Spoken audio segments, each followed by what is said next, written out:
चौकोन, चौकोनाचे सर्व प्रकार आणि त्यांचे गुणधर्म स्पर्धा परीक्षेतील नमस्कार विद्यार्थी मित्रांनो, मी गणित गुरु अंकगणित आणि बुद्धिमत्ता या पुस्तकांचा लेखक आहे आणि महाराष्ट्रातल्या नामांकित दुकानांमध्ये तसेच ऑनलाईन Amazon वरती देखील ही पुस्तके उपलब्ध आहेत।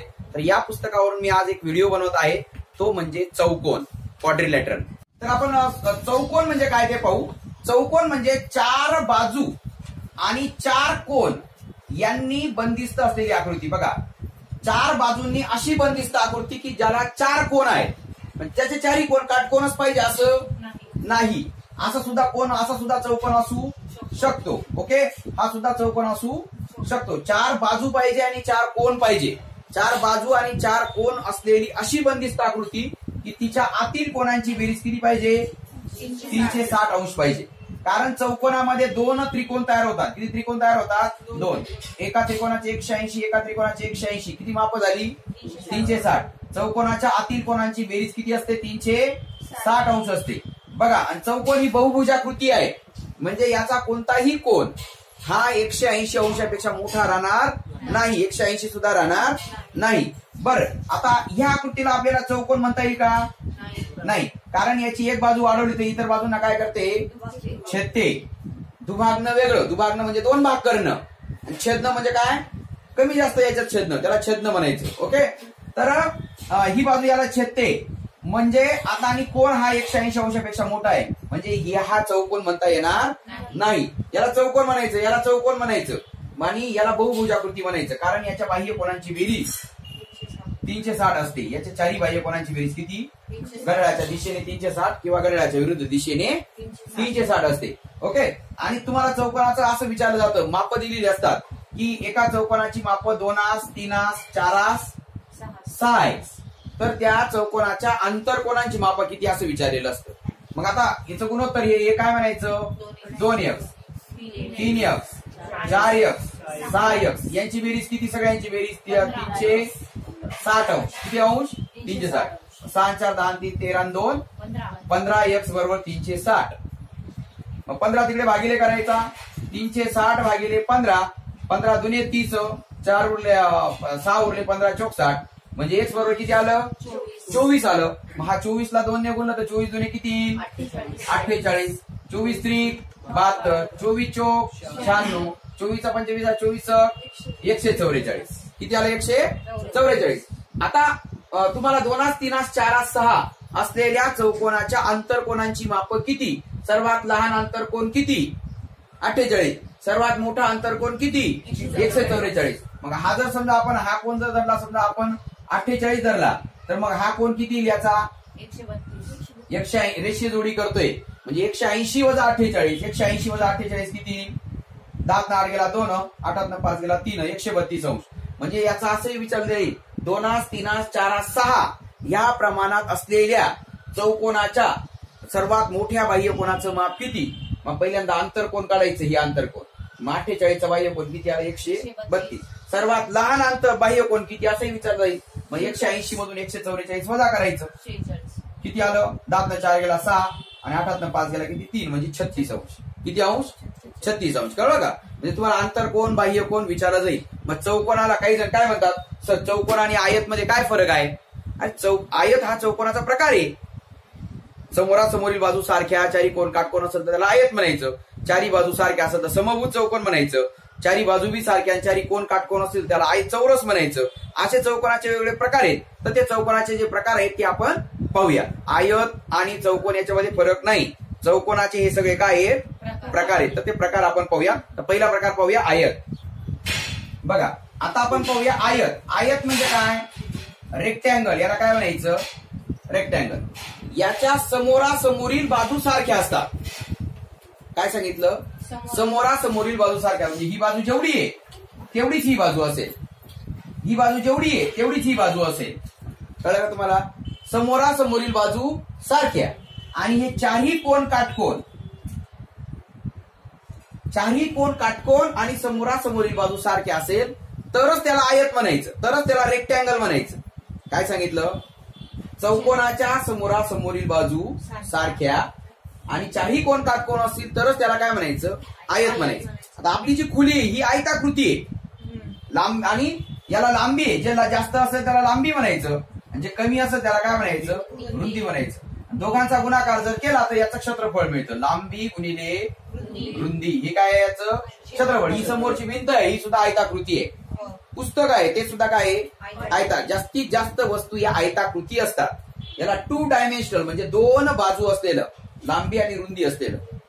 3 डायमेन्शनल म्हणजे त्याला खोली जर असेल ना, जाडी उंची, तर त्याला 3 डायमेन्शनल म्हणायचं. 3 माप असलेली. इथं 2च माप आहेत म्हणून याला काय म्हणायचं, 2 डायमेन्शनल. काही जण काय करतात, अशी चौक हे काढून देतात, कडा तारेची अशी करतात आणि मग सांगतात हा चौकोन आहे का. तो चौकोन आहे का, नाही. चौकोनाला क्षेत्रफळ असतं, लक्षात ठेवा. चौकोनाला काय आहे, क्षेत्रफळ. ती चौकोनाच्या आकाराची, ती जर आपण जमिनीवर ठेवली तर त्याचं आपल्याला क्षेत्रफळ काढता येईल. हवेमध्ये त्या प्रतलाचं क्षेत्रफळ काढता येईल. ओके. तर मग ज्याला लांबी आहे आणि रुंदी आहे त्याला काय म्हणायचं, त्याला 2 डायमेन्शनल फिगर म्हणायचं. आणि समोरासमोरील बाजू सारखी असेल आणि चारही कोण काटकोन असेल त्याला काय म्हणायचं, आयत म्हणायचं. आयताचं वैशिष्ट्य, आयताचं क्षेत्रफळ काय आहे, लांबी गुणिले रुंदी, लेंथ इंटू ब्रेथ. ही त्याचं काय आहे, एरिया आहे. एरिया म्हणजे क्षेत्रफळ आहे. कोणाचं, आयताचं क्षेत्रफळ आहे. आता जर समजा याची परिमिती काढायची ठरली, परिमिती म्हणजे तुम्हाला आताच सांगितलं मागच्या त्रिकोणाच्या याच्यामध्ये, परिमिती म्हणजे कडेची लांबी. म्हणजे इथून चालत गेला असं चालत जायचं, असं असं असं इथपर्यंत जेवढं चालत एवढं अंतर आलं ना त्याला परिमिती म्हणायची. म्हणजे 2दा लांबी आली आणि 2दा रुंदी आली. म्हणजे परिमिती म्हटलं तर तुम्हाला समजा तुम्हाला सूत्रच पाहिजे असेल तर 2 कंसात लांबी अधिक रुंदी, म्हणजे 2दा लांबी चालावी लागेल आणि 2दा रुंदी, म्हणून 2 कॉमन काढून घेतला. मग आता मला सांगा, याची लांबी समजा 10 आहे, रुंदी समजा 8 आहे, मग परिमिती किती सांगा बरं. 10 हे 10 20, हे 8 आणि हे 8 16, हे 16 आणि हे 20 किती झाले, 36 झाले. किती, 36. काही जण असं मध्ये असं हे देतात, याची देतात समजा, याची तुम्हाला देतात 4, याची देतात समजा ही 4, ही अशी देतात, ही 3, ही 5 आणि आता विचारतात. मुलं काय करतात, ही मोजतात, ही आणि ही बी मोजून टाकतात. मधलं मोजायचं नाही, फक्त कडेची लांबी म्हणजे परिमिती. काय सांगितली, फक्त कडेची लांबी म्हणजे परिमिती. क्षेत्रफळ कळलं का तुम्हाला. क्षेत्रफळ म्हणजे काय, क्षेत्रफळ म्हणजे मध्ये किती एरिया, किती त्यांनी ऑक्युपाय केलेला आहे त्याला क्षेत्रफळ म्हणायचं. ओके. आता एवढ्या जागेवर आपल्याला किती कागद लागेल, एवढ्या जागेवर आपल्याला किती फरशी लागेल, याला त्याचं क्षेत्रफळ म्हणायचं. आपल्या याला किती याला या भिंतीला कलर द्यायचा असेल आणि त्याने सांगितलं एका चौरस फुटाला 10 रुपये लागतील, आणि मग आपण त्याचं लांबी घ्यायचं, रुंदी घ्यायचं, त्यांचा गुणाकार करायचा आणि त्याला तेवढ्याने भागायचं आणि त्याला तेवढ्याने हे द्यायचं. लक्षात आलं का तुम्हाला. म्हणजे रंग देण्यासाठी, फरशी बसवण्यासाठी, त्याच्यावर चटई अंतरण्यासाठी आपल्याला ते क्षेत्रफळ काढावं लागतं. ओके. आपल्याला एखादा प्लॉट घ्यायचा आहे, तिथं सुद्धा आपल्याला क्षेत्रफळाची गरज पडते. ओके. प्लॉट जो असतो ना असा 33 फूट असतो, असा 33 फूट असतो.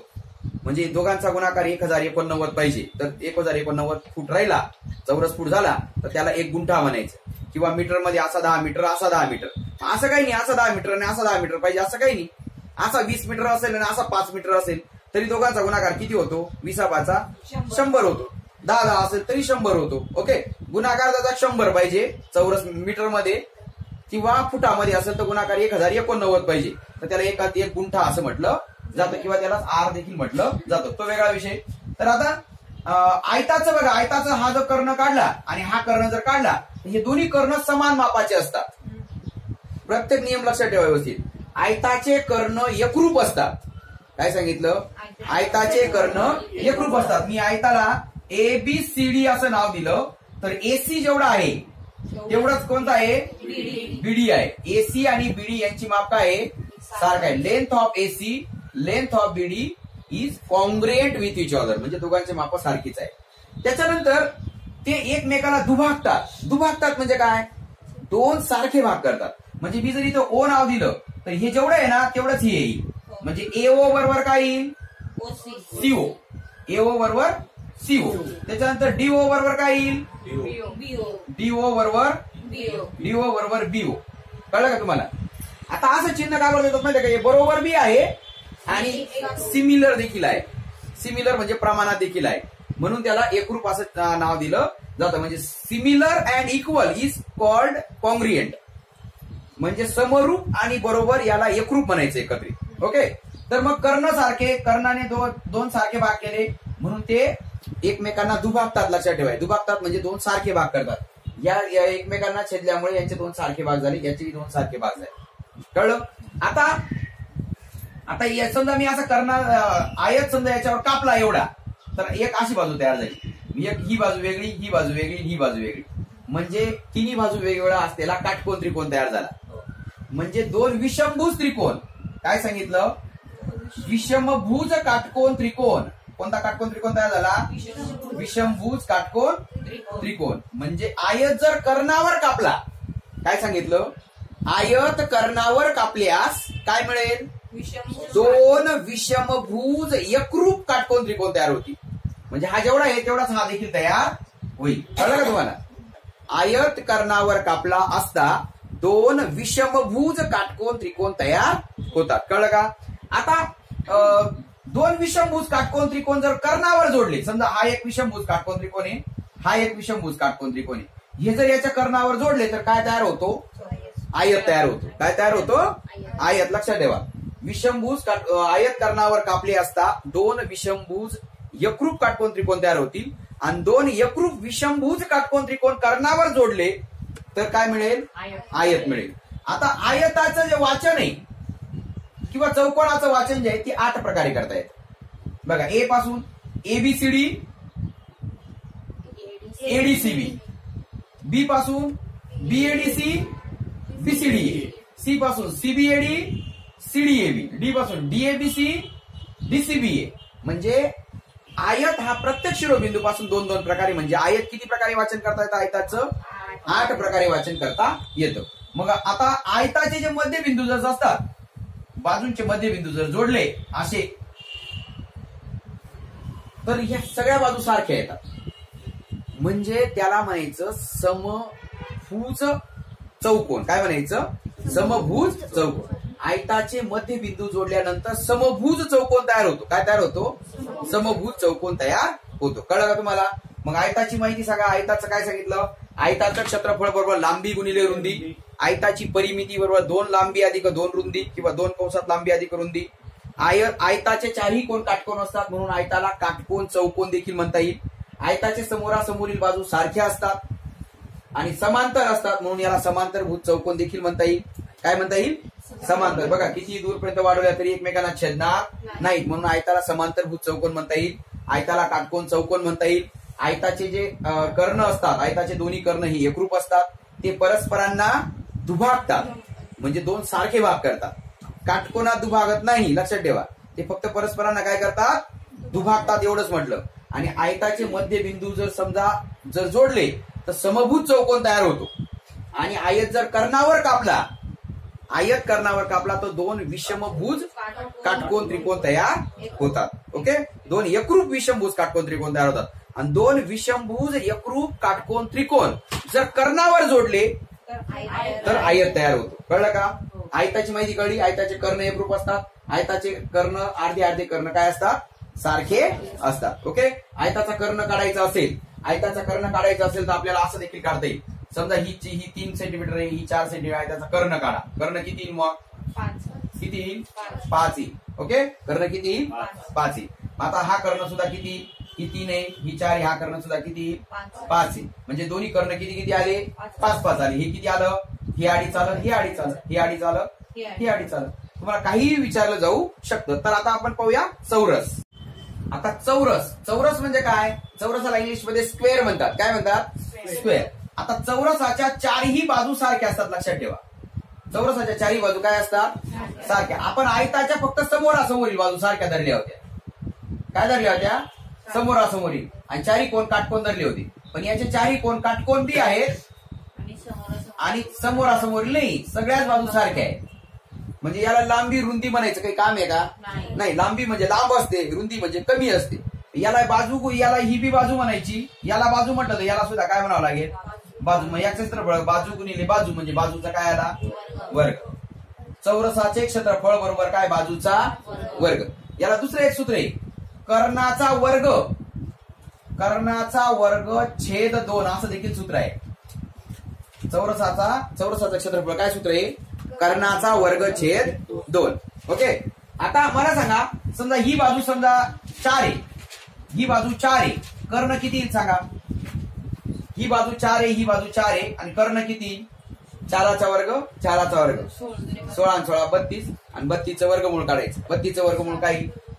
32चं वर्गमूळ. 32चं वर्गमूळ असं करायचं, 16 दुने 32 म्हणजेच किती? 4 वर्गमुळात. म्हणजे कर्ण हा बाजूच्या वर्गमुळात 2 पट असतो. काय सांगितलं? कर्ण हा बाजूच्या वर्गमुळात 2 पट असतो. आता मला सांगा, याचे कर्ण सुद्धा काय असतील? सारखेच असतील. आयताचे कर्ण जसे सारखे होते तसे चौरसाचे कर्ण देखील काय होत असतील? सारखेच असतील. पण चौरसाचे कर्ण आणि आयताच्या कर्णामध्ये काय फरक आहे? कोण सांगतं? चौरसाचे कर्ण बघा, आता समजा मी याला एबीसीडी नाव दिलं, एबीसीडी. एबी जेवढा आहे, सॉरी एसी जेवढा आहे ना, तेवढाच काय आहे? बीडी असेल. म्हणजे कर्ण सारखे. त्याच्यानंतर हे दुभागतात. हे काय करतात? दुभागतात. म्हणजे आपण इथं नाव दिलं एओ जेवढा आहे तेवढाच सीओ आहे, तेवढाच डीओ आहे, तेवढाच बीओ आहे. हे कळलं का? हे जेवढं आहे तेवढंच हे, तेवढंच हे, तेवढंच हे. चौरसाचा कर्ण हा बाजूच्या वर्गमुळात 2 पट असतो, आणि बाजू ही 1 वर्गमुळात 2 पट असतात. मी जर समजा सांगितलं चौरसाचा कर्ण 7 वर्गमुळात 2 आहे, मग क्षेत्रफळ सांगा. सॉरी, क्षेत्रफळ नाही, बाजू सांगा. 7 वर्गमुळात 2 ला काय करायचं? 2 ने वर्गमुळात 2 ने काय करायचं? भागायचं. म्हणजे किती? बाजू किती आली? 7 आली. बाजू 7 आली तर कर्ण किती आला? 7 वर्गमुळात 2 आला. चौरसाचं क्षेत्रफळ काय? बाजूचा वर्ग. परिमिती म्हणजे काय? कडेची लांबी. बाजू बाजू बाजू बाजू 4 वेळेस बाजू, म्हणजे 4 गुणिले काय आलं? बाजू आलं. ही काय आली? परिमिती. काय आली? परिमिती. मग चौरसाची परिमिती बरोबर काय? 4 गुणिले बाजू. चौरसाचं क्षेत्रफळ काय? बाजूचा वर्ग. आणि बाजू दिली नसेल तर कर्णाचा वर्ग छेद 2. आता समजा आपण हे बाजू 7 दिली, क्षेत्रफळ किती येईल सांगा? 49 येईल. बाजूचा वर्ग किती येईल? 49. आणि समजा 7 वर्गमुळात 2 कर्ण दिलाय, काय करायचं? 7 वर्गमुळात 2चा काय करायचा? वर्ग करायचा, भागिले काय करायचं? 2 करायचं. म्हणजे 7 गुणिले 7 गुणिले या 7चा गुणाकार, या वर्गमुळात 2चा 2 वेळा गुणाकार, आणि भागिले काय? 2. म्हणजे 7 7 49 आलं. आणि वर्गमुळात 2 गुणिले वर्गमुळात 2 म्हणजे किती? वर्गमुळात 4 म्हणजे 2 भागिले 2. 2 2 कट झाला म्हणजे किती आलं? 49 आलं. कळलं का? म्हणजे कर्णाचा वर्ग छेद 2 हे देखील चौरसाचं क्षेत्रफळ आहे, आणि बाजूचा वर्ग हे देखील चौरसाचं क्षेत्रफळ आहे. आणि चौरसाचे कर्ण एकरूप असतात, आणि महत्वाचं चौरसाचे जे कर्ण आहेत ना, परस्परांना काटकोनात दुभागतात. कशामुळे दुभागतात? म्हणजे लंब दुभाजक असतात. लंब म्हणजे काटकोन, दुभाजक म्हणजे 2 सारख्या भागात विभाजन करणार. लंब दुभाजक. आयताचे कर्ण फक्त दुभाजक असतात, आणि चौरसाचे कर्ण हे काय असतात? लंब दुभाजक असतात. कळलं का? आता चौरस जर कर्णावर कापला, चौरस कर्णावर जर कापला तर काय भेटेल सांगा बरं? ही बाजू सारखी, ही बाजू सारखी, म्हणजे काय भेटेल? काटकोन त्रिकोण भेटेल. पण 2 बाजू सारखे असणारा काटकोन त्रिकोण. 2 समद्विभुज काटकोन त्रिकोण तयार होतील. 2 समद्विभुज काटकोन त्रिकोण तयार होतील. काय सांगितलं? 2 समद्विभुज काटकोन त्रिकोण. आणि 2 समद्विभुज काटकोन त्रिकोण जर कर्णावर जोडले तर काय होईल? चौरस होईल. ओके. आता चौरसाच्या समोरासमोरील बाजू सारख्या चारी कोण काटकोन, म्हणजे चौरसाला आयत म्हणता येईल. आयताला चौरस म्हणता येईल का? नाही. चौरसाला समांतरभुज चौकोन बी म्हणता येत, कारण समोरासमोर बाजू समांतर आहे. समांतरभुज चौकोन. चारी बाजू सारख्यामुळे याला समभुज चौकोन देखील म्हणता येईल. समभुज चौकोन म्हणजे काय? चारी बाजू काय पाहिजे? सारख्या. चारी कोण काटकोन पाहिजे असं नाही. याला समभुज चौकोन म्हणता येईल. पण समभुज चौकोनाला चौरस म्हणता येईल असं नाही. याला समांतरभुज म्हणता येईल. समांतरभुज म्हणजे काय? किती दूरपर्यंत वाढवले तरी ते एकमेकींना छेदत नाही, त्याला समांतरभुज म्हणायचं. म्हणजे चौरसाला समांतरभुज म्हणता येईल, समांतरभुज चौकोनाला चौरस म्हणता येणार नाही. मग चौरसाची काय काय माहिती सांगितली मी तुम्हाला? बघा, चौरस म्हणजे काय? चारही बाजू सारख्या, चारही कोण काटकोन असलेल्या चौकोनाला चौरस म्हणायचं. चौरसाचे क्षेत्रफळ बरोबर बाजूचा वर्ग. चौरसाचे क्षेत्रफळ बरोबर कर्णाचा वर्ग छेद 2. चौरसाची परिमिती बरोबर बाजू गुणिले 4 किंवा 4 गुणिले बाजू. चौरसाचे कर्ण हे एकरूप असतात. चौरसाचे कर्ण हे परस्परांना काटकोनात एकमेकांना दुभागतात. आणि चौरस जर कर्णावर कापला तर काय भेटेल? दोन समद्विभुज काटकोन त्रिकोण तयार, एकरूप काटकोन त्रिकोण तयार होती. दोन समद्विभुज काटकोन त्रिकोण कर्णावर जर जोडले तर त्याच्यापासून चौरस तयार. चौरसाला सगळंच म्हणता येतं. चौरसाला आयत म्हणता येतं, चौरसाला काय समांतरभुज चौकोन, समभुज चौकोन, चौरसाला सगळं म्हणता येईल. पण इतर चौकोनांना ते म्हणता येईल असं नाही. ओके, तर चौरसाची माहिती पाहिली आपण. तर बघा, हा चौरसाची एक माहिती अजून राहून गेली. बघा, चौरसाचे कर्ण परस्परांना काय असतात? लंबदुभाजक असतात. म्हणजे समजा मी पीओ घेतला, पीओ हा लंब आहे कोणाला? SQ ला लंब आहे. लंब म्हणजे असं म्हणजे काटकोन, काय काटकोन करतो. आणि याचं एक राहून गेलं की चौरसाचे जर मध्यबिंदू जर जोडले तर काय तयार होतो? चौरसच तयार होतो. काय तयार होतो? चौरसच तयार होतो. आणि तो मूळ क्षेत्रफळाच्या निम्म्या लांबीचा, निम्म्या क्षेत्रफळा एवढा असतो. काय सांगितलं? आयताचे जर मध्यबिंदू जोडले तर समभुज चौकोन मिळतो. काय मिळतो? समभुज चौकोन. आणि चौरसाचे मध्यबिंदू जोडले तर चौरसच तयार होतो. आणि तो काय मूळ चौरसाच्या निम्म्या क्षेत्रफळा एवढा.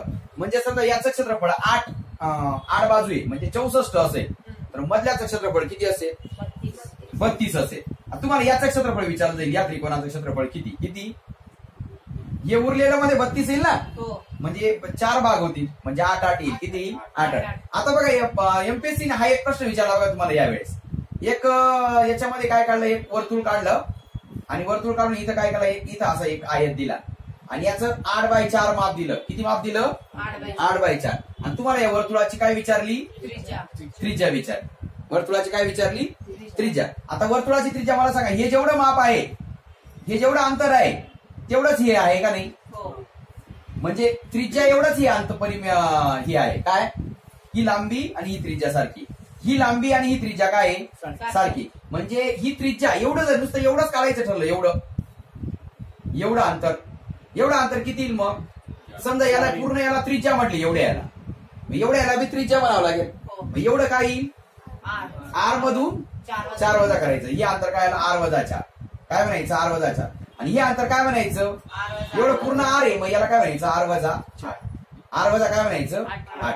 म्हणजे हे समोरचं अंतर जे आहे एवढं, नुसतं एवढं अंतर हे R-8. आणि एवढं अंतर जर म्हटलं तर एवढं अंतर किती आलं? R-4. मग आता याचा कर्ण काढायचा. म्हणजे ही R आहे, ही काय आहे? R. मग पायथागोरसच्या प्रमाणानुसार R चा वर्ग बरोबर काय? R-4 याचा वर्ग अधिक R-8 याचा वर्ग. तर मग हे R हे सोडून तुमचं R बरोबर किती? 20 उत्तर येईल. लक्षात ठेवा. म्हणजे इथं जर समजा 5 असेल, इथं 7 असेल, मग काय करायचं? त्रिज्या काढायची असेल तर काय करायचं? R चा वर्ग बरोबर समजा ही 5 आहे, ही 7 आहे, तर काय करायचं? R-5 चा वर्ग अधिक R-7 चा वर्ग. आता एमपीएससीने या वर्षी विचारलेला प्रश्न आहे, अतिशय सोपा प्रश्न आहे, परंतु सगळ्यांना कन्फ्युज केलं होतं. ओके, तर पाहूया आता आपण चौकोनाचा पुढचा प्रकार. बघा, आता आपण पाहूया समभुज चौकोन. काय पाहूया?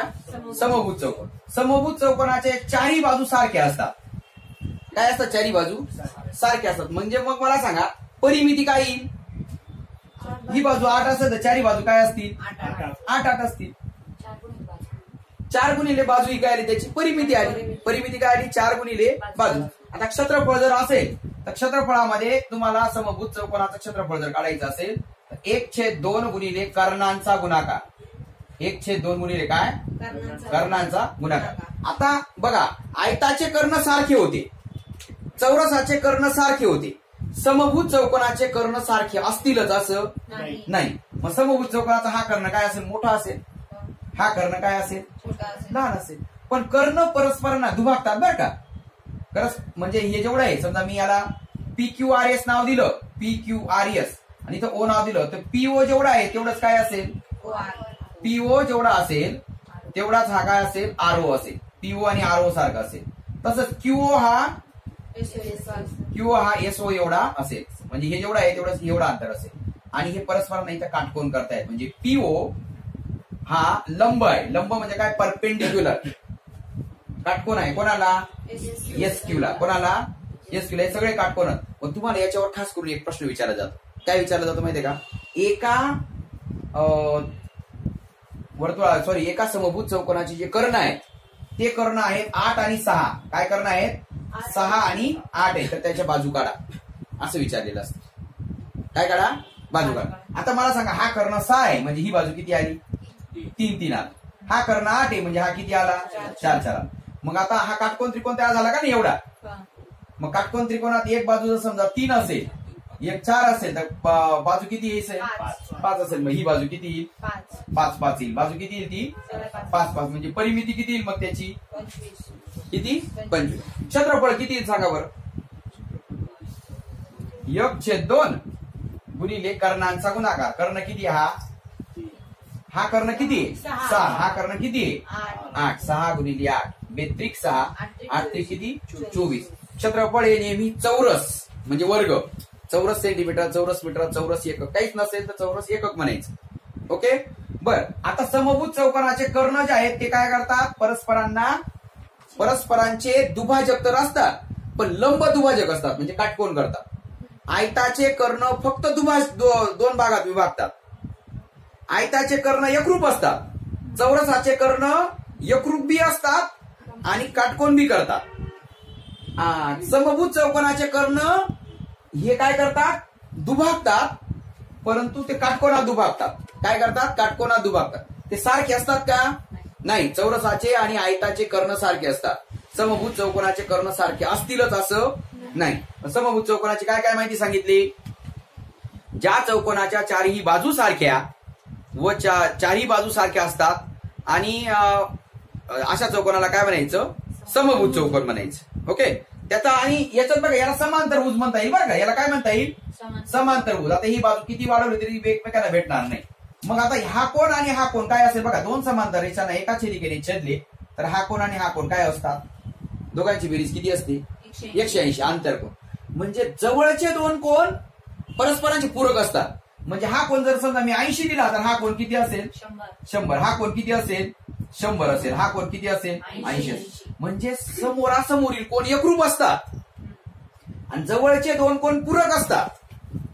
समभुज चौकोनाचे जवळचे दोन कोण काय असतात पूरक असतात. आणि तुम्हाला समभुज चौकोनाचे आतापर्यंत जेवढे उदाहरणं विचारले तेवढे दोन कर्ण देतात आणि बाजू विचारलेली असते आतापर्यंतचे. म्हणजे समजा मी आता ही बाजू समभुज चौकोनाची ही बाजू दिली समजा ही बाजू हा कर्ण दिला 10 आणि दुसरा कर्ण दिला 24 तर बाजू काढा. हा कर्ण 10 दिला का नाही म्हणजे ही किती आली अर्धी 5 आली. हा 24 आलं म्हणजे किती आलं 12 आलं. म्हणजे 5 12 कोणतं 13चं त्रिकोण. मग पुढे 13 एकदा बाजू आली का मग आपल्याला परिमिती काढता येईल. 52 परिमिती येऊन जाईल. मग कळलं का समभुज चौकोनाची सगळी माहिती कळली का. समभुज चौकोनाचे जे कर्ण असतात ते परस्परांना काटकोनात दुभागतात. काटकोनात काय करतात दोन सारखे भाग करतात. छेदतात नाही. छेदणं वेगळं दुभागणं म्हणजे दोन सारखे भाग करणं. आयताचे कर्ण बी दुभागतात चौरसाचे कर्ण बी दुभागतात. पण फक्त चौरसाचे कर्ण आणि आयता समभुज चौकोनाचे कर्णच परस्परांना काटकोन करतात. इतर काटकोन करत नाही. ते पतंगाचे वगैरे करतात. तो पुढचा प्रकार आहे. ओके पाहू पुढचा प्रकार. आता पहा समांतरभुज चौकोन. आता समांतरभुज चौकोनाला इंग्लिशमध्ये पॅरलग्राम म्हणतात. काय म्हणतात पॅरलग्राम. आता समभुज चौकोन जे असतो समभुज त्याला रोम्बस म्हणतात. काय म्हणतात RHOMBUS रोम्बस म्हणतात. ओके आयताला रेक्टँगल म्हणतात. काय म्हणतात रेक्टँगल. चौरसाला स्क्वेअर म्हणतात. समांतरभुज चौकोनाला पॅरलग्राम म्हणतात. आता समांतरभुज चौकोनाची व्यवस्थित माहिती पहा. ह्या दोन बाजू कितीही दूरपर्यंत वाढवल्या तरी ते एकमेकांना छेदणार नाहीत. म्हणजे ह्या दोन बाजू समांतर ह्या दोन बाजू किती वाढवल्या तरी एकमेकांना छेदणार नाहीत. म्हणजे काय समोरासमोरील बाजू समांतर असतात. आणि समांतर म्हणजे काय एकरूप देखील असतील. ही बाजू जेवढी आहे तेवढीच ही बाजू असेल. ही बाजू जेवढी आहे तेवढीच ही बाजू असेल. कळलं का तुम्हाला. आता याचा जर समजा आपण कर्ण काढला हा कर्ण काढला तर बरोबर दोन भागात विभागतो. चौरसाचा कर्ण सुद्धा दोन सारखे भाग करतो. आयताचा कर्ण सुद्धा दोन सारखे भाग करतो. समभुज चौकोनाचा कर्ण सुद्धा दोन सारखे भाग करतो. समांतरभुज चौकोनाचा कर्ण सुद्धा दोन सारखे भाग करतो. आपण चौरसाचे कर्ण एकरूप असतात. आयताचे कर्ण एकरूप असतात. समांतरभुज चौकोनाचे कर्ण एकरूप असतीलच असं नाही. समभुज चौकोनाचे कर्ण एकरूप असतीलच असं नाही. आता हे काय करतात परस्परांना दुभागतात बरं का. हे काय करतात म्हणजे हे जेवढं अंतर आहे हे DO जेवढं आहे तेवढंच BO असेल. AO जेवढं असेल तेवढंच काय असेल CO असेल. ओके बर, पण इथं काटकोन नाही करत. काटकोन फक्त समभुज चौकोनाचे कर्ण करतात आणि चौरसाचे कर्ण करतात आणि नंतर पतंगाचे करतात. समांतरभुज चौकोनाचे कर्ण परस्परांना काटकोन करत नाही, हे मात्र लक्षात ठेवा. आता आयत जे आहे ना, आयताला आपल्याला समभुज, आयताला समांतरभुज चौकोन म्हणता येतं, कारण समोरासमोरील बाजू सारखे आहेत. पण समांतरभुज चौकोनाला आयत म्हणता येईल का? नाही, कारण याचे चारी कोण काटकोन आहेत का? नाही. मग आता याच्यामध्ये आता समजा हे दोन समांतर रेषांना एका छेदिकेने छेदले तर छेदिकेच्या एकाच अंगास तयार होणारे हे जे आंतरकोन असतात परस्परांचे पूरक असतात. म्हणजे हा जर समजा मी 80 घेतला तर हा किती? 100 येईल. हा 80 हा किती आला? 100. हा किती? म्हणजे समोरासमोरील कोण एकरूप असतात. समांतरभुज चौकोनाचे समोरासमोरील कोण एकरूप असतात आणि जवळचे कोण परस्परांचे पूरक असतात. आणि तो जर समजा आपण जर समजा कर्णावर कापला तर काय येतील? विषमभुज चौकोन भेटतील. काय भेटतील? दोन एकरूप विषमभुज चौकोन भेटतील. काटकोन चौकोन नाही. हे काटकोन कुठे भेटतील? आयतामध्ये भेटले असतील. आणि याचं क्षेत्रफळ आहे पाया गुणिले उंची. पाया गुणिले उंची हे याचं काय आहे? क्षेत्रफळ आहे. आता हा पाया धरायचा, हा काय धरायचा? पाया. आणि उंची ही नेहमी काटकोनात असते, लक्षात ठेवा. काटकोन असेल तरच काय म्हणायचं? उंची. आता याची उंची समजा 10 दिली आणि समजा पाया 20 दिला तर क्षेत्रफळ किती? 20 गुणिले 10 म्हणजे किती आलं? 200 आलं. मग 200 चौरस एकक येईल. सेंटीमीटर म्हटलं तर 200 चौरस सेंटीमीटर येईल. कळलं का तुम्हाला? समांतरभुज चौकोनाची माहिती कळली का? मग काय सांगितलं? समांतरभुज चौकोन म्हणजे समोरासमोरील बाजू समांतर असतात, जवळचे दोन कोण हे परस्परांचे पूरक असतात, समोरासमोरील कोण एकरूप असतात, समोरासमोरील बाजू एकरूप असतात. त्याच्यानंतर समांतरभुज चौकोनाची परिमिती म्हणजे चारही बाजूंची बेरीज. समांतरभुज चौकोनाचे कर्ण हे काय असतात? कर्ण सुद्धा काय असतील? एकरूप असतील. कर्ण एकरूप नसतील. कर्ण हे दुभाजक, एकमेकांना दुभागतील. कर्ण काय करतील? दुभागतील. फक्त चौरसाचे आणि आयताचेच कर्ण एकरूप असतात. समभुज चौकोनाचे आणि समांतरभुज चौकोनाचे कर्ण एकरूप असतीलच असं नाही. आणि कर्णावर जर कापले तर दोन सारखे भाग तयार करतील. ओके. आणि क्षेत्रफळ बरोबर पाया गुणिले उंची आणि परिमिती बरोबर चारही बाजूंची बेरीज. पाहूया पुढचा प्रकार. काय सांगितलं? कर्णावर जर कापला, समांतरभुज चौकोन कर्णावर कापला तर विषमभुज त्रिकोण तयार होतील. म्हणजे ही बाजू वेगळी, ही बाजू वेगळी, ही बाजू वेगळीच. तिन्ही बाजू वेगवेगळ्या असेल तर त्या त्रिकोणाला काय म्हणायचं? विषमभुज त्रिकोण. म्हणजे समांतरभुज चौकोन जर कर्णावर कापला तर दोन विषमभुज त्रिकोण तयार होतात. आणि दोन विषमभुज त्रिकोण जर समजा याच्यावर एका बाजूवर जोडले तर त्याला समांतरभुज चौकोन तयार होईल. कळलं का? आणि उंची ही काटकोनात असते, लक्षात ठेवा. अशी काटकोन असेल तरच त्याला उंची म्हणायचं आणि याला पाया म्हणायचं. लक्षात आलं का? उंची या तिरकस याला उंची म्हणायचं नाही. जिथं काटकोन असेल तिथंच उंची म्हणायचं. आणि मग क्षेत्रफळ काय? पाया गुणिले उंची. पाहू पुढचा प्रकार. आता आपण पहा समलंब चौकोन. हा चौकोनाचा पुढचा प्रकार आहे. त्याला ट्रॅपेझियम असं म्हणायचं. याचे दोन प्रकार पडतील समलंब चौकोनाचे. कोणकोणते प्रकार पडतील? बघा, समलंब चौकोन म्हणजे काय हे समजून घ्या.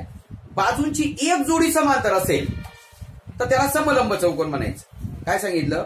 बाजूंची एक जोडी समांतर असेल तर अशा चौकोनाला समांतरभुज चौकोन म्हणायचं. म्हणजे ही किती दूरपर्यंत वाढवली तर हे एकमेकींना भेटणार नाहीत. म्हणजे ही जोडी काय आली? AB ही CD ला काय आली? पॅरललचं असं चिन्ह आहे. AB समांतर CD कितीही दूरपर्यंत वाढवली ते एकमेकांना छेदणार नाहीत. म्हणून त्याला काय म्हणायचं? समांतर म्हणायचं. कळलं का? AB समांतर CD. आता या एकमेकांना असं जर केलं तर पुढे काय होतील? एकमेकींच्या छेद. म्हणजे एक जोडी असमांतर असते आणि एक जोडी समांतर. आणि दोन्ही जोड्या समांतर असतात तर समांतरभुज चौकोन झाला असता. काय सांगितलं? दोन्ही जोड्या समांतर आल्या समांतरभुज चौकोन झालं. पण याची एकच जोडी समांतर आहे म्हणून याला काय म्हणायचं? समलंब चौकोन. आता ही जी बाजू आहे, हा जो कोण आहे, ही बाजू जेवढी आहे तेवढीच ही जर असेल तर याला समद्विभुज समलंब चौकोन म्हणायचं. काय म्हणायचं? समद्विभुज समलंब चौकोन. आणि आता बघा, ही बाजू मोठी दिसते, ही बाजू छोटी दिसते, याला फक्त समलंब चौकोन म्हणायचं. काय म्हणायचं? समलंब चौकोन. कळलं का? दोन प्रकार कोणते? असमांतर बाजूंना जोडणाऱ्या दोन रेषा या जर समांतर या जर सारख्या असते त्याला समद्विभुज समलंब आणि याला काय म्हणायचं? फक्त समलंब म्हणायचं. कळलं? याच्यात देखील PQRS याच्यामध्ये सुद्धा PQ ही SR ला काय आहे? समांतर आहे. आता मला सांगा दोन समांतर बाजूंना एका छेदिकेने छेदलं, या दोन समांतर रेषांना एका छेदिकेने छेदलं, तर हे कोण काय असतील? परस्पर पूरक असतील. म्हणजे समजा हा जर समजा मी 70 काढला तर हा किती? 110 येईल. मग आता हा 70 काढला म्हणजे हा सुद्धा किती? 70. मग हा सुद्धा किती आलं? 110. म्हणजे या दोघांची बेरीज किती? 180. या दोघांची बेरीज किती? 180. आपण समांतरभूत चौकोनामध्ये काय होतो? समांतरभूत इथं 70 काढला का हा किती यायचा? 110 यायचा. हा किती यायचा? 110 यायचा. हा 70 आहे. म्हणजे समांतरभूत चौकोनामध्ये समोरासमोरील कोण काय होते? सारखे होते. इथं समोरासमोरील कोण सारखे आहेत का? नाही. पायालगतचे कोण सारखे? समद्विभुज मध्ये बरं का. पण इथं मात्र वेगळे असेल. इथं 70 असेल तर हा किती असेल? 110 असेल. आणि हा जर 80 असेल तर हा किती असेल? 100 असेल. म्हणजे याची जी माप आहेत चारहींची माप वेगवेगळी असू शकतात. समलंब चौकोनामध्ये चारही कोणांची माप वेगवेगळी असू शकतात. पण समद्विभुज समलंब चौकोनामध्ये पायालगतचे दोन कोण आणि वरचे दोन कोण हे काय असतात? वरचे दोन कोण सारखे असतात, पायालगतचे दोन कोण सारखे असतात. परिमिती म्हणजे काय? चारी बाजूंची बेरीज. आणि याचे जे क्षेत्रफळ काढायचं ठरलं तर काय? 1/2 गुणिले समांतर बाजूंची बेरीज, समांतर बाजूंची बेरीज गुणिले लंबांतर. काय? लंबांतर म्हणजे काय? हे बघा, लंब म्हणजे काटकोन करणारं हे जे अंतर आहे याला लंबांतर म्हणायचं. काय म्हणायचं? आता समजा ही बाजू 8 आहे, ही बाजू 10 आहे आणि समजा ही बाजू उंची 5 आहे. उंची 5 आहे, मग याचं क्षेत्रफळ किती येईल सांगा बरं? समलंब चौकोनाच्या दोन बाजू समांतर बाजू काय 8 व 10 आहेत. काय आहेत? 8 व 10 आहेत व त्यांची उंची 5 आहे. मग त्याचं क्षेत्रफळ किती? तर किती? 1/2 गुणिले 8 गुणिले काय? सॉरी 8 अधिक 10. 8 अधिक काय? 10 गुणिले काय? किती? 18 गुणिले 5. 2 कमी 2 9 8 9 5 किती आलं? मग 45 चौरस सेंटीमीटर चौरस एकक असे. कळलं का तुम्हाला? मग समलंब चौकोनाचं क्षेत्रफळ काय सूत्र सांगितलं? 1/2 गुणिले समांतर बाजूंची बेरीज गुणिले लंबांतर. आता याच्यात आणि याच्यात काय फरक आहे बघा. आता समजा हा समद्विभुज समलंब आहे. काय सांगितलं? समद्विभुज समलंब चौकोन आहे. याचे जे मधले बिंदू जर जोडले, बाबा का इकडे लक्ष द्या, महत्वाचा प्रश्न आहे. मध्यबिंदू जर जोडले ना तर हा जो आहे ना यांच्या दोघांच्या सरासरी इतका असतो. म्हणजे कसं? हा 8 आहे, हा 10 आहे. दोघांची बेरीज किती आहे? 18. 18ची सरासरी किती? 9. 18 सरासरी किती? 9. 18 भागिले 2 म्हणजे 9. म्हणजे समांतर समद्विभुज समलंब चौकोनाच्या असमांतर बाजूंच्या मध्यबिंदूंना जोडणारी रेषा इतर दोन बाजूंना समांतर असते आणि ती समांतर बाजूंच्या सरासरी एवढी असते. इथं चालेल का? इथं येईल का? इथं नाही, कारण इथं दोन्ही बाजू सारख्या आहेत. आता मला सांगा, ही मी समजा 20 काढली, ही समजा 10 काढली, तर हे किती? 20 समजा 30 आलं, म्हणजे हे किती आलं? 15 आलं. कळलं का? काय सांगितलं मी तुम्हाला? समद्विभुज समलंब चौकोनामध्ये असमांतर बाजूंचे मध्यबिंदू म्हणजे हे जेवढं आहे तेवढंच हे आहे, हे जेवढं आहे तेवढंच हे आहे. असमांतर बाजूंचे मध्यबिंदू जोडणारी रेषा समांतर बाजूंच्या सरासरी एवढी असते. कळलं का? समान. मग आता सांगा, समलंब चौकोनाचे काय काय नियम सांगितले? समलंब चौकोनामध्ये एक बाजू समांतर असते, एक बाजूंची जोडी असमांतर असते. समद्विभुज समलंब चौकोनामध्ये याच्यामध्ये दोन प्रकार पडतात. दोन बाजू सारख्या असतील तर समद्विभुज समलंब चौकोन, आणि चारी बाजू वेगळ्या असतील तर त्याला फक्त समलंब चौकोन म्हणायचं. समलंब चौकोनाची परिमिती म्हणजे चारी बाजूंची बेरीज आणि क्षेत्रफळ म्हणजे 1/2 गुणिले समांतर बाजूंची बेरीज करायची गुणिले लंबांतर म्हणजे काटकोन करणारं अंतर. हे त्याचं काय आलं? क्षेत्रफळ आलं. आणि त्याची कोणाची माप सांगितली आहे का नाही? असमांतर बाजू जी छेदते त्यांची काय असतील? हे परस्पर पूरक असतील. हे पूरक असतील, हे पूरक असतील. बघा, या दोघांची बेरीज 180, या दोघांची बेरीज 180. चारी कोण याच्या फक्त याचेच वेगवेगळे असू शकतात. चौरसाचे चारी कोण 90 अंशाचे असतात, आयताचे चारी कोण 90 अंशाचे असतात, समभुज चौकोनाचे समोरासमोरील कोण सारखे असतात, समांतरभुज चौकोनाचे समोरासमोरील सारखे असतात, जवळचे कोण पूरक असतात. पण याचे जवळचे कोण पूरक असतीलच असं नाही, याचे जवळचे कोण पूरक असतील असं नाही. लक्षात आलं का? इकडची एका बाजूची बेरीज 180, एका बाजूची बेरीज 180 असेल आणि समद्विभुज समलंब असेल तर तळालगतचे दोन्ही कोण सारखे, वरचे दोन्ही कोण सारखे. फक्त समलंब असेल तर ते सारखे असतीलच असं नाही. तुम्हाला असा एकदा प्रश्न आला 3 आस 4 आस 5 आस 7 असा प्रकार कुठे आढळू शकतो? कोणत्या चौकोनात आढळू शकतो? काय? फक्त समलंब चौकोनामध्ये. कारण इथं 3 आस असेल ना तर पहिला तिसरा सारखा, दुसरा चौथा सारखा असेल ना तर मग तो हे असू शकतो काय, समभुज असू शकतो, समांतरभुज असू शकतो. फक्त समलंब चौकोनामध्येच चारी कोणांची गुणोत्तर काय असेल, वेगवेगळं असतं. ते विषमभुज चौकोनामध्ये देखील असतं. तर पाहूया आता शेवटचा प्रकार. बघा आता आपण पतंग पाहू. पतंग म्हणजे काय? याच्यामध्ये हा असा चौकोन आहे बघा, या दोन जवळच्या दोन बाजू सारख्या आणि ह्या दोन बाजू सारख्या असतात. याला काय म्हणायचं? पतंग म्हणायचं. पतंग हा चौकोनाचा प्रकार आहे. चौरस, आयत, समभुज चौकोन, पतंग, समांतरभुज चौकोन हे काय चौकोनाचे प्रकार आहे. आता बघा हे एकरूप बाजू आहेत. एकरूप बाजूंचा हा मध्यबिंदू आणि एकरूप बाजूंचा हा मध्यबिंदू यांना जोडणारी रेषा आणि ह्या जवळच्या लहान दोन बाजूंच्या जोडणारी रेषा हे परस्परांना काटकोन करतात. काय करतात? काटकोन. परिमिती म्हणजे काय? चारी बाजूंची बेरीज. आणि क्षेत्रफळ जर काढायचं असेल तर 1/2 गुणिले कर्णांचा गुणाकार. 1/2 गुणिले कर्णांचा गुणाकार. आता हे सूत्र आहे ना 3 ठिकाणी चालतं. कुठं कुठं? चौरसाचं क्षेत्रफळ काढतानाही चालतं. म्हणजे कर्णांचा वर्ग, कर्णांचा गुणाकार छेद काय, कर्णांचा तिथं कर्ण सारखे असतात म्हणून कर्णांचा वर्ग छेद 2 असतं. समभुज चौकोनामध्ये सुद्धा चालतं. समभुज चौकोनामध्ये 1/2 गुणिले कर्णांचा गुणाकार तिथं देखील येस. म्हणजे जिथं जिथं कर्ण काटकोन करतात, काय सांगितलं? जिथं कर्ण काटकोन करतात त्यांचे क्षेत्रफळ 1/2 गुणिले कर्णांचा गुणाकार असतो. चौरसाचे कर्ण परस्परांना काटकोन करतात म्हणून 1/2 गुणिले कर्णांचा गुणाकार म्हणजे कर्णांचा वर्ग छेद 2. येस. आयता आपले पतंगाचे कर्ण काटकोन करतात म्हणून 1/2 गुणिले कर्णांचा गुणाकार. समभुज चौकोनाचे कर्ण परस्परांना काटकोन करतात म्हणजे त्यांचं क्षेत्रफळ सुद्धा 1/2 गुणिले कर्णांचा गुणाकार. कळलं का? म्हणजे पतंगाची माहिती सोपी आहे ना. पतंगाचं क्षेत्रफळ काय सांगितलं? 1/2 गुणिले कर्णांचा गुणाकार. आणि एकरूप बाजूंचे मध्यबिंदू जोडणारा रेषाखंड एकरूप बाजू नसलेल्या यांचे जोडणाऱ्या रेषाखंडांची काय असतो?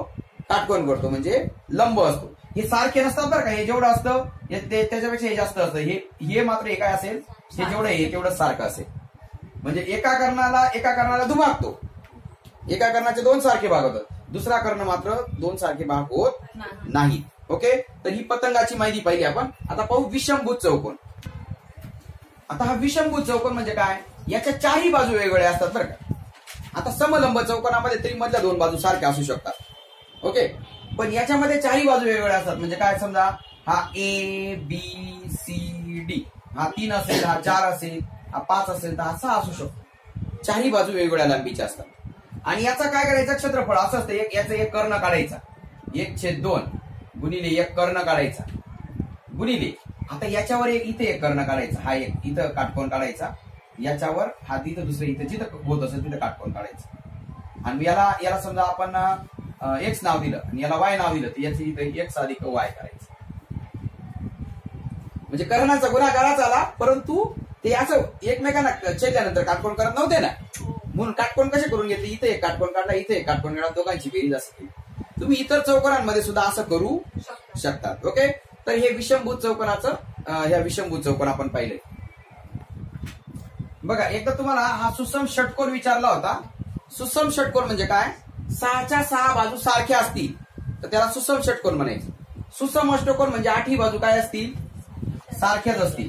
आता ह्या बहुभुजाकृती आहेत म्हणजे कोणती बाजू वाढवली तरी इतर बाजूंना छेदणार नाही. अष्टकोनाचं क्षेत्रफळ विचारलं होतं. 2 अधिक वर्गमुळात 2 गुणिले बाजूचा वर्ग हे त्याचं क्षेत्रफळ आहे. कसं का? हे क्षेत्रफळ लिहून घ्या कारण हे क्षेत्रफळ परीक्षेमध्ये विचारलं होतं जिल्हा परिषदेमध्ये आणि आज जिल्हा परिषदेची मोठी जाहिरात देखील आलेली आहे. आता सुसम षटकोनाचं क्षेत्रफळ बघा 3 वर्गमुळात 3/2 गुणिले बाजूचा वर्ग. आपल्याला समभुज त्रिकोणाचं क्षेत्रफळ काढलं बघा आपण. समभुज त्रिकोणाचं काय? वर्गमुळात 3/2 गुणिले बाजूचा वर्ग काढलं. त्याच्या तिप्पट याचं क्षेत्रफळ असतं. आणि याच्या आंतरकोनांची बेरीज किती असते? 1 2 3 4 5 6 आहेत ना. म्हणजे 2n - 4 काटकोन हे सूत्र तुम्हाला सांगितलं. किंवा त्रिकोण किती तयार होतात बघा. 1 2 3 4 म्हणजे 180 180 180 180. किती अंश किती कोण अंतर कोणाची बेरीज किती झाली याच्या 720. आणि बाह्य कोणाची बेरीज घड्याळाच्या दिशेने 360. बघा हा हे 6 बाह्य कोण. 360 भागिले 60 360 भागिले 6 किती येतील 60. म्हणजे प्रत्येक बाह्य कोण किती असेल याचा 60 अंशाचा असेल प्रत्येक बाह्य कोण लक्षात ठेवा. ओके. आणि अष्टकोनाची माप अष्टकोनामध्ये किती त्रिकोण तयार होतात 1 2 3 4 5 नाही बघा 118 2 36 18 54 18 74 18 पंचे 90 18 काष्ट असेल म्हणजे किती 1080 अंश अंतरकोन. आणि बाह्य कोणाची माप सांगा बरं. बाह्य कोणाची बेरीज किती 360 किती 360. मग आता 360 भागिले काय करायचं 8 करायचं. मग 8 चौक 32 4 उरले 8 45 म्हणजे प्रत्येक बाह्य कोण किती अंशाचा असेल कारण सगळ्या बाजू सारख्या आहेत म्हणून बरं का. सगळ्या बाजू सारख्या आहेत म्हणून इथं सगळ्या बाजू सारख्या आहेत म्हणून प्रत्येक बाह्य कोण 60 अंशाचा. म्हणजे जसं आपण कोण वाढत जाऊ तसे बाह्य कोण लहान लहान होत जाते. सुसम म्हटलं का सारखं. सुसम षटकोनाचं क्षेत्रफळ वर्गमुळात 3/2 गुणिले बाजूचा वर्ग हे याच्या तिप्पट करायचं. म्हणजे वर्गमुळात 3/2 गुणिले बाजूचा वर्ग हे समभुज त्रिकोणाचं क्षेत्रफळ आहे. आणि समभुज त्रिकोणाचं क्षेत्रफळ जर तिप्पट केलं म्हणजे 3 वर्गमुळात 3/2 गुणिले बाजूचा वर्ग तर सुसम षटकोनाचं मिळतं. आणि सुसम अष्टकोनाचं क्षेत्रफळ 2 कंसात 1 अधिक वर्गमुळात 2 गुणिले बाजूचा वर्ग. आणि एक चक्रीय चौकोन आहे. चक्रीय चौकोन म्हणजे काय एखादा चौकोन जर समजा वर्तुळात असेल त्याला चक्रीय चौकोन म्हणतात. काय म्हणतात. आणि चक्रीय चौकोनाचे सम्मुख कोण परस्परांचे पूरक असतात. काय असतात पूरक असतात. म्हणजे 80 असेल तर हा किती असेल 100 असेल. म्हणजे हा किती असेल 80 असेल हा किती असेल 100. चक्रीय चौकोनाचे सम्मुख कोण काय असतात परस्परांचे पूरक असतात. मग तुम्हाला चौकोनाची सगळी माहिती एकदा तुम्हाला व्यवस्थित समजून देतो. चौकोन म्हणजे 4 बाजू आणि 4 कोन असलेली अशी बंदिस्त आकृती की त्याची कोणतीही एक बाजू वाढवली असता इतर बाजूंना ती छेदत नाही व आतील कोणांची बेरीज 360 अंशच असते. सर्व चारी कोणांची बेरीज 360 अंशच असते व कोणताही कोण हा 180 किंवा 180 अंशापेक्षा मोठा नसतो. अशा आकृतीला अशा बहुभुजाकृतीला चौकोन म्हणायचं. चौकोनाचे चौरस आयत समभुज चौकोन समांतरभुज चौकोन पतंग समलंब चौकोन समद्विभुज समलंब चौकोन विषमभुज चौकोन हे असे प्रकार पडतात. आणि त्यांचे गुणधर्म जे आहेत ते गुणधर्म आपण पाहिलेले आहेत. चौरसाचा जो कर्ण असतो बाजूच्या वर्गमुळात 2 पट असतो. नक्कीच तुम्हाला हा व्हिडिओ आवडला असेल तर या व्हिडिओला लाईक करा कमेंट करा तुमच्या मित्रांमध्ये शेअर करा. आणि जर चॅनल सबस्क्राईब केला नसेल तर लगेच चॅनलला सबस्क्राईब करा. तुम्हाला येणाऱ्या परीक्षेसाठी खूप साऱ्या शुभेच्छा. All the best. परंतु या पुस्तकामध्ये चौकोनाच्या संदर्भात एमपीएससीने भरपूर किंवा स्पर्धा परीक्षांमध्ये भरपूर उदाहरणे विचारली आहेत आणि सगळी उदाहरणे याच्यामध्ये सोडवलेली आहेत. त्याचे नियम मी तुम्हाला समजावून सांगितले. त्या नियमानुसारच ही सगळी उदाहरणं आहेत. तर या पुस्तकाचा चांगला वापर करा आणि येणाऱ्या परीक्षेमध्ये चांगला अभ्यास करा. येणाऱ्या परीक्षेसाठी पुन्हा एकदा तुम्हाला खूप साऱ्या शुभेच्छा. All the best.